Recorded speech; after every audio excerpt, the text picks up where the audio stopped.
But for those who are actually stuck in a truly toxic relationship and they think there's no safe way to end things, how do you break free from a toxic relationship? I would sit with somebody you trust and outline the exact relationship from beginning to end, what's going on. And if, as you're explaining that relationship, you start to think, oh God, I'm being a bit unreasonable. She's actually a good girl, or he's actually a nice, but what am I doing? Like, I should be grateful. You're probably not in a toxic relationship. But if, as you're saying it, you're starting to feel embarrassed, you're starting to cover up, you're starting to feel like, what am I doing?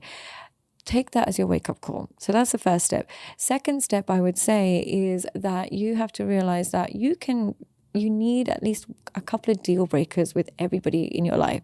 And with this person, you might be in a stuck toxic relationship, but you can't pinpoint what exactly they've done. Better thing to do is don't worry about them changing. Ask yourself, do you have any deal breakers? Do you have one or two deal breakers that they keep doing? If they do these deal breakers, I can't expect them to change. I just have to reduce my attachment. Reduce your attachment to deal breakers. Anytime they do deal breakers, if it's not a deal breaker, try and make it work. If there's deal breakers going on, reduce your attachment. And the final thing that you need to do is ask yourself, if they stayed exactly the same and never changed, would you be okay? If the answer is, if they stayed exactly the same and never changed, it's not ideal, but it's okay. I can make it work.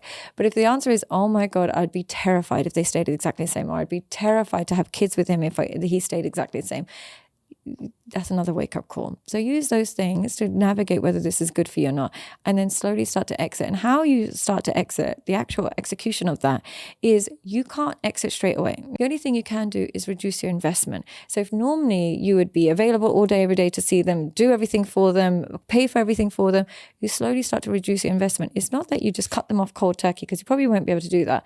Slowly reduce your investment to that person. Whatever it is that you're investing a lot into, that's what's keeping you there. That's actually the drug that's keeping you there. Reduce your investment slowly, slowly, slowly. And within 6 months, you will naturally feel that detachment.